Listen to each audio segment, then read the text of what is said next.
Hai teman-teman semuanya, sekarang kami akan membahas tentang koordinasi hubungan kerja.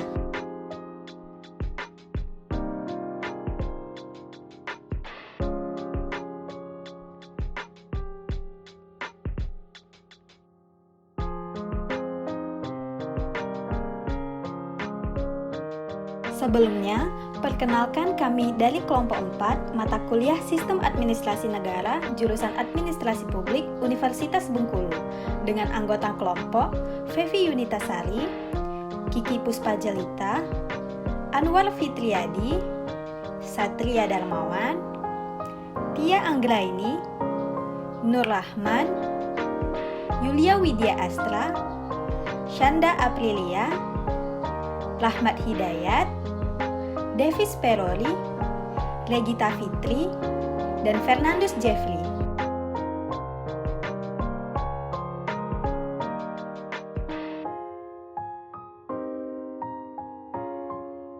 Pokok bahasan pertama yang akan kami bahas adalah jenis koordinasi, yang terdiri dari 1. Koordinasi hierarkis atau vertikal.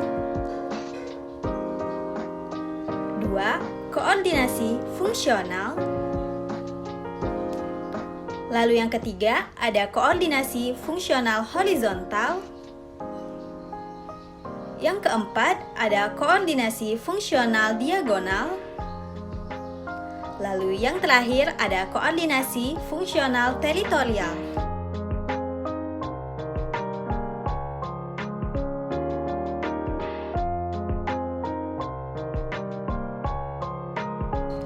Pembahasan selanjutnya ialah beberapa hal yang perlu diperhatikan dalam koordinasi. Yang pertama, koordinasi sudah harus dimulai pada saat perumusan kebijakan.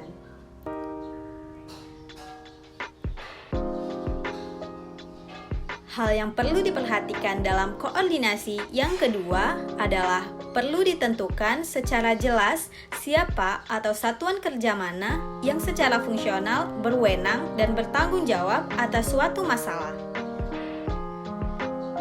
Hal yang perlu diperhatikan dalam koordinasi yang ketiga adalah pejabat atau instansi yang secara fungsional berwenang dan bertanggung jawab mengenai suatu masalah berkewajiban memprakarsai dalam penyelenggaraan koordinasi.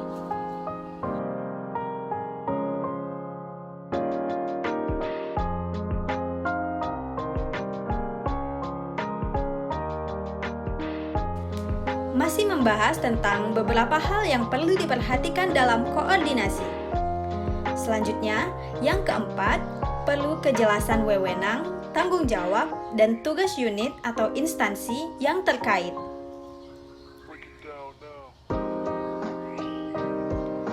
Hal yang perlu diperhatikan dalam koordinasi yang kelima adalah perlu dirumuskan program kerja organisasi secara jelas yang memperlihatkan keselasian kegiatan di antara satuan-satuan kerja.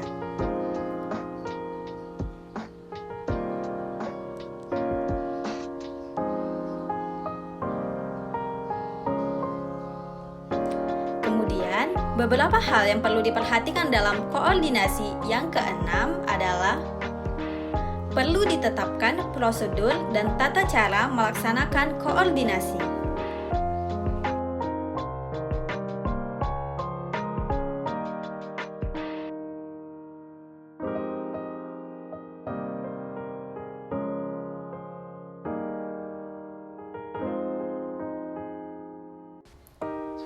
Hal yang perlu diperhatikan dalam koordinasi yang ketujuh ialah perlu dikembangkan komunikasi timbal balik untuk menciptakan kesatuan bahasa dan kerjasama. Yang kedelapan, koordinasi akan lebih efektif apabila pejabat yang berkewajiban mengkoordinasikan mempunyai kemampuan kepemimpinan dan kredibilitas yang tinggi.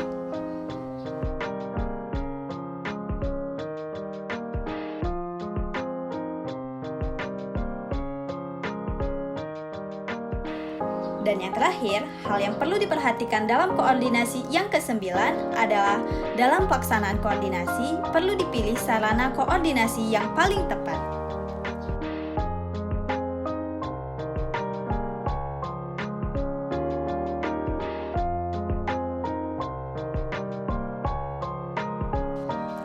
Pembahasan selanjutnya ialah sarana dan mekanisme koordinasi.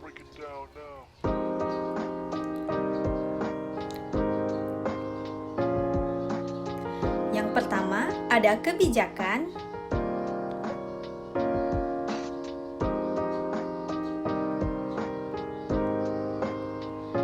lalu rencana,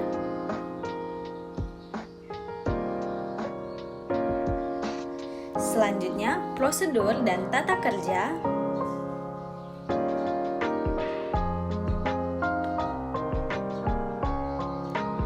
rapat dan taklimat atau briefing,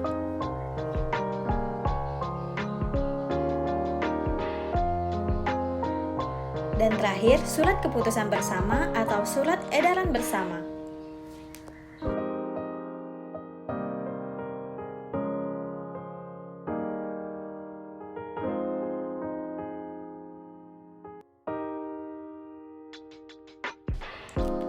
Berikut ialah beberapa sarana dari pokok bahasan sarana dan mekanisme koordinasi.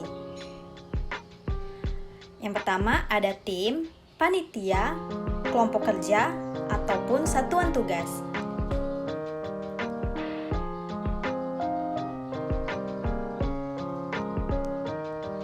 Selanjutnya ada dewan atau badan,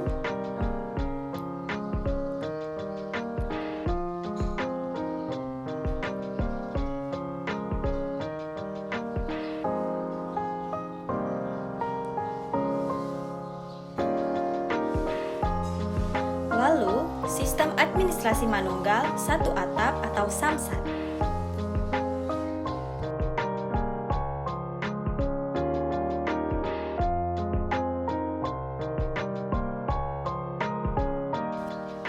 Pembahasan selanjutnya ialah pelaksanaan koordinasi dalam sistem pemerintahan Indonesia. Yang pertama ada sidang kabinet, lalu yang kedua ada rapat di lingkungan Menteri Koordinator.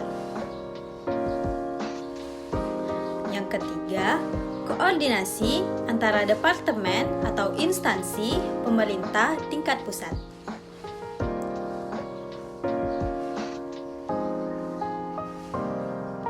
Yang keempat, koordinasi pemerintah pusat dengan perwakilan RI luar negeri.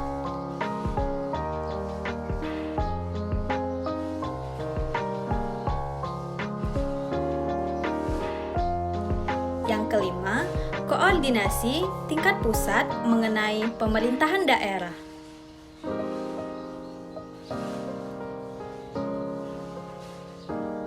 Yang keenam, koordinasi di tingkat daerah.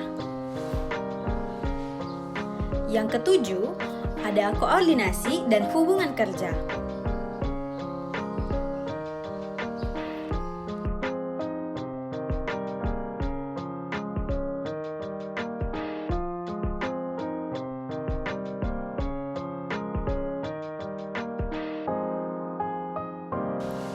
Baiklah, itu saja yang dapat kami sampaikan. Semoga apa yang tadi dijelaskan dapat menjadi pengetahuan baru bagi teman-teman semua. Terima kasih dan sehat selalu.